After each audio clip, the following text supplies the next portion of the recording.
Here's something nobody ever shows you. Not what it looks like to have money, but what it actually feels like. What changes, what doesn't, what problems disappear, and what new problems take their place. How you think differently, sleep differently, make decisions differently at every single level of the wealth spectrum. Because here's what I've learned. Every level of net worth comes with its own reality, its own psychology, its own set of freedoms, and its own set of traps. And if you don't understand what level you're at and what level you're actually trying to reach, you will spend your entire life optimizing for the wrong thing. Today, we're going to walk through every major level of net worth from $0 to $50 million.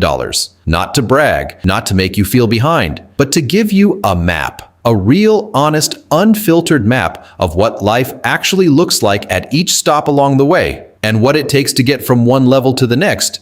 Pay attention to the level you're at right now and pay attention to the one just above it, because the gap between them is almost never what you think it is. Let's go. Net worth, $0 or negative. The starting line. Let's start at the beginning. And for a lot of people, more than are willing to admit it, the beginning is zero, or worse, negative. Negative net worth means your debts exceed your assets. Student loans, credit card balances, a car loan on a vehicle that's worth less than you owe. This is the financial reality for tens of millions of Americans, especially in their 20s. And here's the thing about life at zero or negative net worth. Every financial decision feels like survival. There is no margin. There is no cushion. An unexpected $800 car repair isn't an inconvenience. It's a crisis. It goes on a credit card, which adds to the debt, which adds to the pressure, which makes it harder to get ahead. The psychology at this level is dominated by scarcity thinking. You make decisions based on what you can afford right now, not what's optimal long term. You buy the cheap thing that breaks in 6 months instead of the quality thing that lasts 6 years. Not because you're foolish, but because you don't have the cash for the quality thing. The primary mission at this level is simple. Stop the bleeding and start the gap. That means getting expenses below income, even by $200 a month. It means eliminating high-interest debt with intensity. It means building even a tiny emergency fund, $500, $1,000, so that the next unexpected expense doesn't pull you backward. There is no investment strategy at this level. There is only cash flow management and debt elimination, and anyone who tries to sell you a crypto opportunity or a trading course when you're at zero is not your friend. The milestone that unlocks the next level, your first positive net worth number. The day your assets exceed your debts by even $1 is a psychological turning point. It's small, but it's real, and it changes the direction of everything. Net worth $1 to $10,000. The first foothold. You've crossed into positive territory. You have something. Maybe it's $500 in a savings account. Maybe it's $3,000. Maybe it's $8,000. Life at this level still feels tight, but the psychology starts to shift. You've proven to yourself that you can accumulate. That's not nothing. That's actually the foundational belief that drives everything else. But here's the trap at this level. That $5,000 feels like a lot when you've never had it. So it starts to feel like spending money instead of building money. The vacation, the new phone, the upgrade you've been putting off. And just like that, the first foothold becomes a zero again. The most important skill at this level is protecting your momentum. Don't let lifestyle inflation eat your first real accumulation. That money needs to become your emergency fund, fully funded at 3 to 6 months of expenses, because an emergency fund is what prevents you from going back to negative when life happens. Once the emergency fund is solid, every additional dollar above it starts going to work. This is where you open the Roth IRA if you're eligible. This is where you make sure you're capturing any employer 401k match, because that match is an instant 50% to 100% return on your contribution, and walking away from it is walking away from free money. The primary battles at this level: consistency and protection. Consistent saving, protection of what you've built. The enemy is lifestyle inflation and the illusion that you've made it when you've really just started. Net worth $10,000 to $50,000, real traction. This is where things start to feel different in a meaningful way. At $25,000 in net worth, you have real options for the first time. Not unlimited options, but real ones. You can handle most emergencies without going into debt. You have retirement accounts growing. You've built a foundation. The psychology at this level is characterized by a shift from defense to offense. You're not just trying to stop the bleeding anymore. You're starting to think about building, about investing, about what's possible over 10 or 20 years if you keep going. The financial moves that matter most here: maximizing tax-advantaged accounts. Max out your Roth IRA if you can. In 2026, that's $7,000 a year.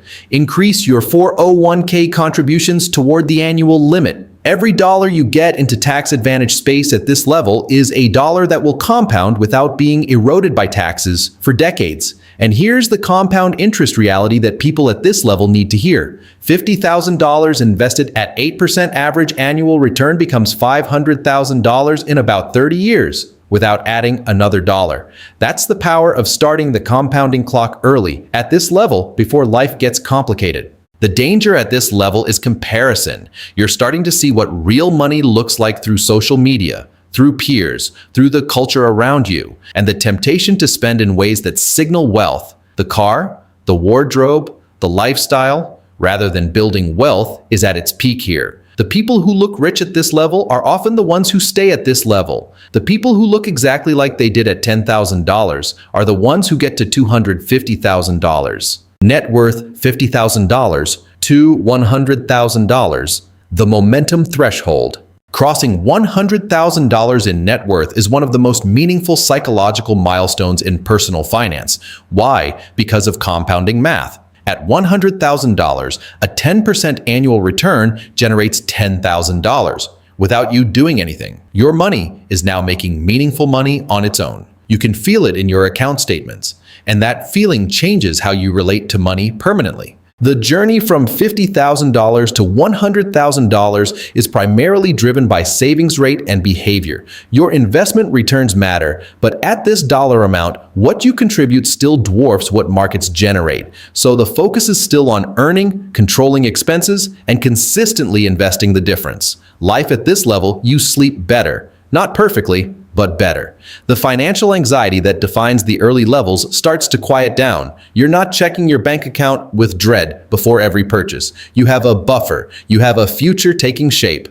The primary trap at this level is premature comfort. You feel financially safe for the first time, and that safety can slow the urgency that built the momentum in the first place. The people who get to $100,000 and relax, who start spending more, saving less, coasting, find that the next $100,000 takes much longer than the first. The people who maintain intensity get to $250,000 faster than they ever thought possible.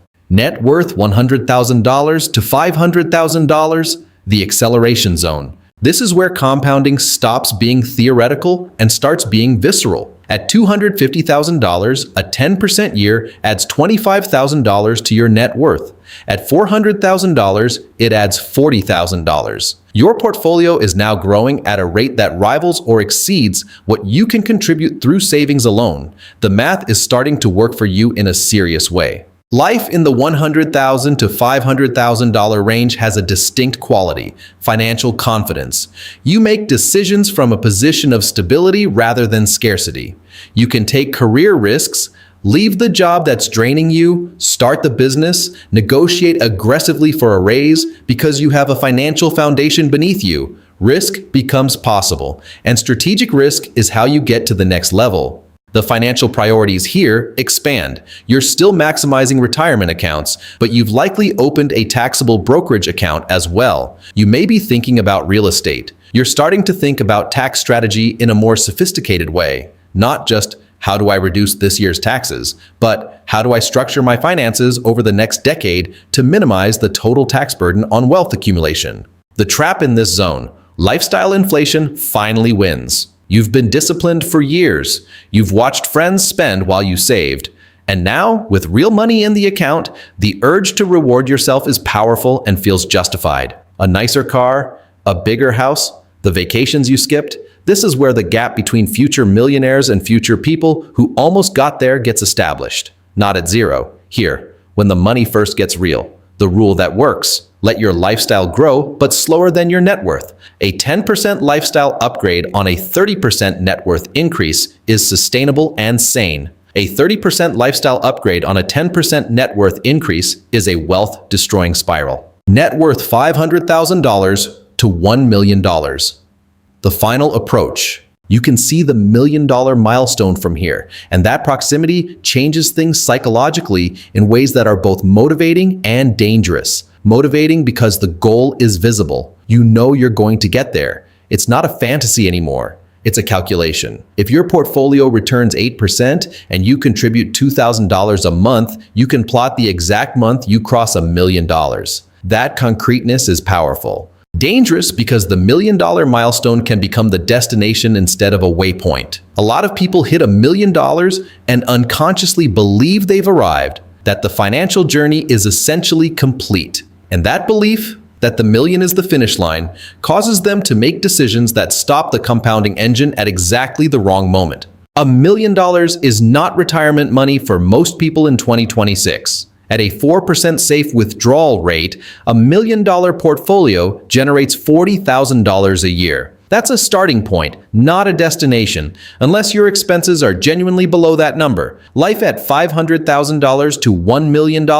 Options start multiplying. You could pay off your mortgage, you could fund a child's education entirely, you could take a sabbatical from work, you could make an angel investment, you could start a business with real runway beneath you. The practical options available to you expand significantly, and for the first time, you're making decisions from genuine financial freedom rather than financial necessity. The milestone. Crossing $1 million is real and worth celebrating. Just make sure you celebrate it as a beginning, not an ending. Net worth. $1 million to $3 million.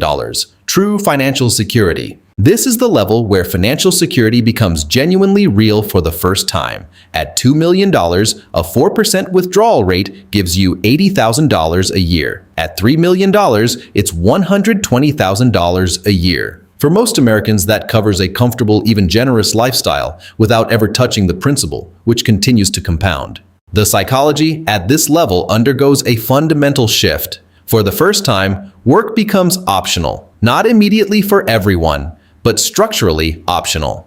You no longer have to take the job you hate, tolerate the boss who disrespects you, or grind through years of work that drains you. You have choices, and having choices changes who you are in your daily life. Research on well-being and wealth shows that the largest jump in life satisfaction from financial security happens in this range, somewhere between $500,000 and $3 million. It's not that more money doesn't add value above this level, but the core financial anxieties, will I be okay? Will I run out? Will something unexpected destroy me? Largely disappear here, and the disappearance of those anxieties is one of the most profound quality of life improvements money can buy. The financial strategy at this level becomes more sophisticated. Asset allocation matters more. Tax-efficient withdrawal strategies matter. Estate planning becomes relevant. You're probably working with a wealth manager or a fee-only financial planner. The complexity of managing this level of wealth is real. Not impossible, but real. The danger at this level, the hedonic treadmill. The lifestyle that felt luxurious at $500,000 starts feeling normal at $2 million, and normal starts feeling insufficient. The house that was a dream 3 years ago now needs to be bigger. The car that felt incredible now feels ordinary. You find yourself wanting more, not because you need it, but because your reference point has shifted. Recognizing the hedonic treadmill when it's happening is the only protection against it. Net worth $3 million to $10 million. The wealthy. This is where we enter territory that most financial content doesn't talk about honestly, because most financial content is made for people who are still building toward their first million. At $5 million, a conservative 4% withdrawal generates $200,000 a year. A more growth-oriented 6% return, still keeping principal largely intact, is $300,000. This is generational wealth territory. This is, my children will start from a different place than I did territory. Life at $3 million to $10 million is characterized by something that's hard to describe until you experience it. The permanent elimination of financial stress, not the reduction of financial stress. The elimination. Every normal financial concern, job loss, medical bills, market downturns, economic recessions exists in an entirely different register when you have this level of wealth beneath you. They're not irrelevant, but they're not existential. You have the resources to absorb almost any personal financial shock and recover without meaningful life disruption. The decisions people make at this level shift dramatically. The questions are no longer, can I afford this? But do I actually want this? And that shift, from scarcity-framed decisions to values-framed decisions, reveals a lot about who people actually are when money is no longer the constraint. Some people at this level become extraordinarily generous. They fund causes, support family, give to their communities with a scale and intention that wasn't available before. Some people become extraordinarily anxious, worried about losing it, about taxes, about being targeted, about family dynamics changing around money. And some people discover that the freedom they built for is somewhat disorienting because purpose and meaning don't come automatically with wealth. You have to build those separately and intentionally. The financial priorities at this level, capital preservation alongside growth, sophisticated tax planning, charitable giving strategies, estate planning for generational transfer, and often business or real estate investment at a scale that can generate outsized returns. The trap, isolation. Money at this level can quietly separate you from the social world you came from. Relationships become more complex. New relationships carry an undercurrent of financial awareness that old relationships didn't. Some people manage this beautifully, staying grounded, staying connected, staying the same person with more resources. Others let the wealth become a wall. That choice is entirely yours, but you have to make it consciously. Net worth, $10 million to $50 million. Ultra-high net worth. At $10 million, you have crossed into ultra-high net worth territory, and I want to be honest with you about what life looks like here, because the fantasy version of this level and the reality of it are genuinely different. The fantasy, unlimited freedom, infinite options, no problems. The reality, a completely different set of problems. Not worse problems than being broke, not even close, but real problems, and ones that most people are completely unprepared for. At $10 million, your financial life requires active, sophisticated management. Tax strategy at this level involves structures, trusts, family limited partnerships, charitable remainder trusts, donor-advised funds that require specialized legal and accounting expertise. Getting this wrong costs millions. At $20 million, you're likely employing a family office or a sophisticated multifamily office to manage your affairs. Investment management, tax optimization, insurance strategy, estate planning, philanthropy, these are full-time professional functions that require dedicated attention. At $30 to $50 million, you have the resources to make a meaningful impact on almost anything you choose. A community, a cause, a company, a research area. The capacity for impact is extraordinary, but so is the complexity of managing that impact intentionally and effectively. The quality of daily life at this level is, in many practical ways, not dramatically different from $3 million or $5 million for most people. You still eat breakfast. You still have relationships that matter more than money. You still have health challenges, family dynamics, personal growth questions, existential questions about meaning and contribution. What $10 to $50 million buys you that $3 million doesn't? Scale and legacy. The ability to move at a larger scale in giving, in investing, in building, and the real possibility of shaping something that outlasts you. The psychological challenge at this level is purpose. When you can do almost anything, the question becomes, what do you actually want to do? And that question, genuinely answered, is harder than it sounds. The people who thrive at this level of wealth have a clear answer to it. The people who struggle have been so focused on building the wealth that they never built the answer to what comes next. The universal truths across every level. Now, I want to pull back and tell you what I've observed is true at every single level we just walked through, because these don't change. They apply at 0 and they apply at $50 million.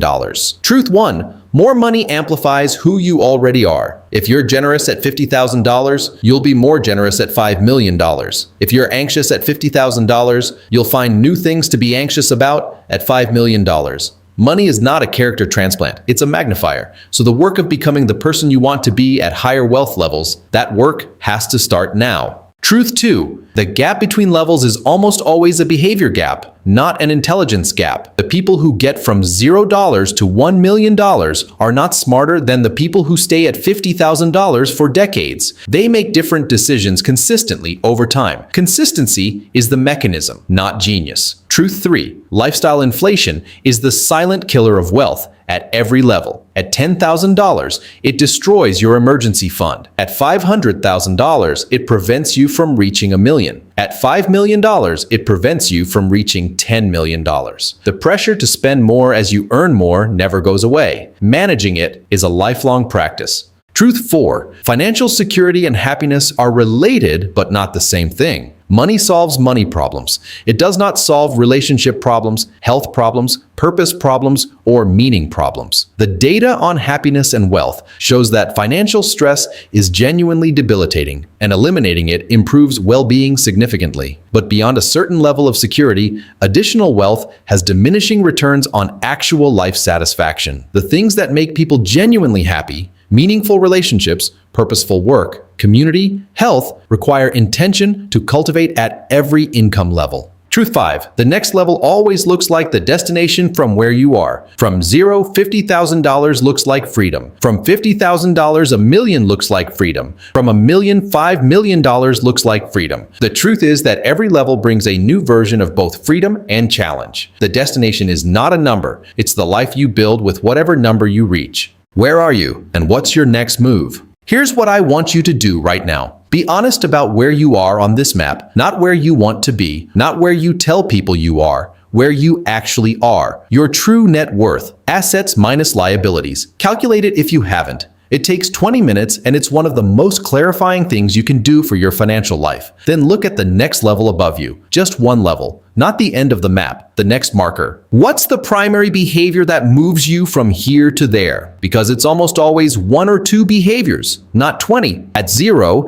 it's eliminating high-interest debt and building a cash buffer. At $50,000, it's consistent, tax-advantaged investing and avoiding lifestyle inflation. At $500,000, it's sophisticating your tax strategy and making intentional career bets. Identify your level, identify your move, and then commit to the long game. Because the map we just walked through isn't a sprint. It's a decade-long, 2-decade-long journey for most people. And the single most predictive factor of whether you finish the journey is whether you stay in it when it's boring, when it's slow, when life is complicated, and when the results aren't showing up fast enough to feel motivating. The people who stay in it, who make the boring, consistent, disciplined decisions month after month and year after year, end up at levels they never imagined when they started at 0. That's not inspiration. That's arithmetic. Here's the bottom line. Every level of net worth is real. Every level has its own version of freedom and its own version of challenge. And the journey from one level to the next is almost never about luck or circumstance. It's about decisions made consistently over time. You now have the map. You know what each level looks and feels like. You know what moves you forward and what keeps you stuck. And you know that the goal isn't a number. It's the financial security, the freedom, and the options that the right number brings into your life.